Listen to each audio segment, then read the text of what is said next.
Um médico místico capaz de realizar curas incríveis através das mãos e das energias universais. O primeiro experimento do que mais para frente seria denominado como hipnose e do efeito placebo. Vamos conhecer agora mesmo quem foi o Dr. Franz Anton Mesmer.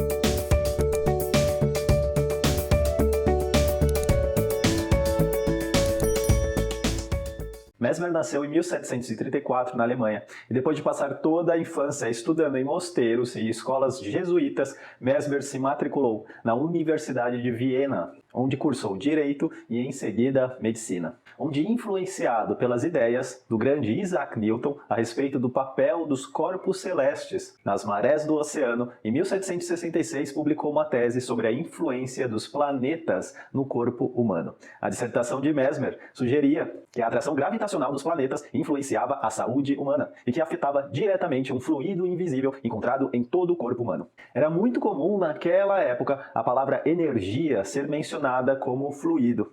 E foi em 1765, revisando a sua tese e teoria, que denominou de magnetismo animal, onde o tal fluido invisível em todos os seres humanos era influenciado de acordo às leis do magnetismo.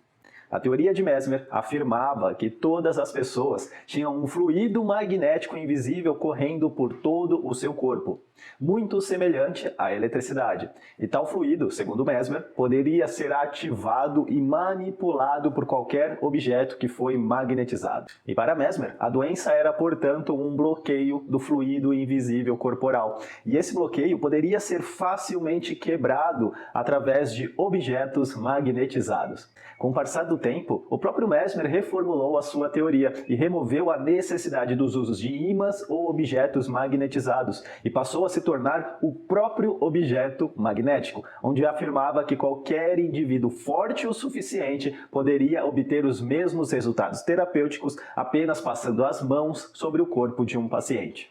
Em 1768, Mesmer casou-se com Maria Anna von Bosch, onde consolidou seu lugar na sociedade da elite e, consequentemente, passando a ser extremamente conhecido por seus resultados curativos e até mesmo milagrosos para aquela época. E agora uma curiosidade. Mesmer era um grande amigo de Mozart, onde o próprio Mozart compôs uma música sobre os trabalhos curativos do Dr. Mesmer. Após alguns anos, em 1775, Mesmer compartilhou o magnetismo animal, ou também, como era conhecido, o mesmerismo, com médicos e as academias científicas, aguardando, claro, comentários positivos. No entanto, recebeu apenas conselhos negativos sobre o seu trabalho. Mas apesar de tudo isso, em 1776, Mesmer abriu pela primeira vez dentro de sua casa a Clínica Magnética, onde recebeu como paciente uma jovem e incrível pianista, amiga direta da imperatriz. Mesmer prometeu restaurar a visão que ela havia perdido aos 4 anos de idade. No entanto, tal resultado era extremamente negativo para os pais da pianista, da qual acreditavam que a mesma não teria mais a mesma fama caso tivesse a visão restaurada. Mas, ignorando os pais da paciente, Mesmer convidou o público da alta sociedade a testemunhar a incrível recuperação da jovem pianista. E durante o tratamento, uma notícia se estourou quando os pais da pianista afirmaram um possível envolvimento de Mesmer com a jovem paciente. E após tal notícia, a jovem foi retirada imediatamente dos cuidados do Mesmer, por ordem direta do presidente da Faculdade de Medicina. E devido a tal resultado, Mesmer decidiu deixar Viena de uma vez por todas e seguir para Paris. E para denegrir a imagem de Mesmer, a sociedade médica espalhou um boato que Mesmer havia sido banido da medicina. No entanto, Paris parecia estar mais aberta para a teoria magnética de Mesmer, ou do mesmerismo. E com isso, rapidamente Mesmer abriu uma clínica no centro da cidade. E logo a sua agenda estava repleta de novos pacientes.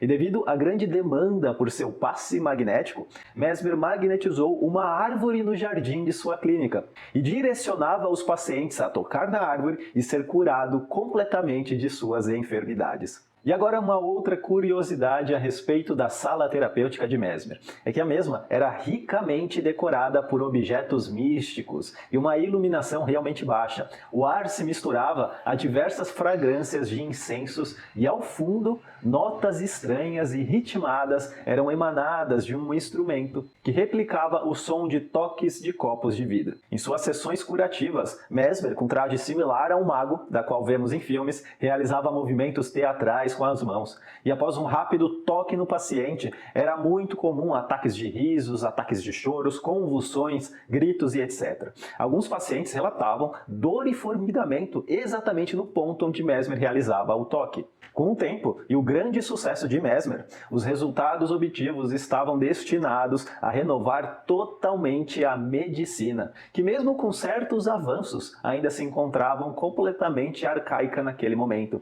Por exemplo, os médicos utilizavam sanguessugas para remover o sangue do paciente, considerado impuro. Tal sangue sujo era a causa de todas as enfermidades naquela época, até mesmo uma dor na garganta. Era motivo de remover grandes quantidades de sangue no paciente. E para doenças da pele, utilizavam certos ácidos para furar a pele, gerando violentas queimaduras. E para outras demandas, eram utilizados largas quantidades de ópio junto a misturas totalmente aleatórias. E mesmo todas essas abordagens bem estranhas, o tratamento do Mesmer era considerado repulsivo pela Faculdade de Medicina de Paris, assim como era em Viena. Por outro lado, Mesmer ganhava cada vez mais seguidores e apoio de cada paciente curado. E foi devido a essa crescente fama de Mesmer que em 1784 o rei Luís ordenou a criação de um comitê para examinar e testar os métodos e a teoria de Mesmer.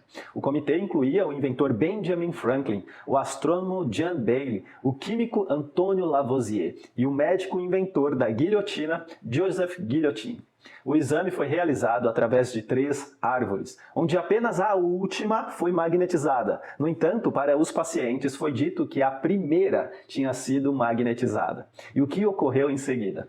Os pacientes, ao tocar na primeira árvore, obtiveram os mesmos resultados. E os outros pacientes que tocaram na última árvore, da qual realmente tinha sido magnetizada, não obtiveram nenhum resultado. Com isso, foi concluído que o resultado se dava devido à imaginação do paciente, sem nenhuma relação a um fluido invisível.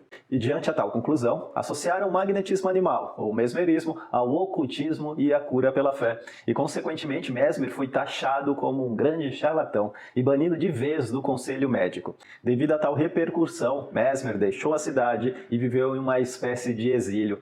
Mesmer, sem poder mais exercer a profissão como médico, passou a transmitir a técnica para diversos discípulos, onde continuaram o trabalho com o fluido invisível e magnético após a morte de Mesmer, em 1815, na Áustria.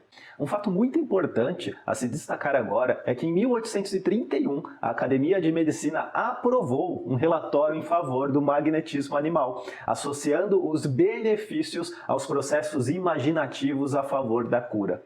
Agora, a história de Mesmer e o comitê criado pelo rei Luís é considerado por muitos o início do efeito placebo, o poder das sugestões e da expectativa. E ainda mais importante, o início aos olhos da ciência, o que mais à frente seria denominado de hipnose. E aí, gostou de conhecer a história de Franz Anton Mesmer?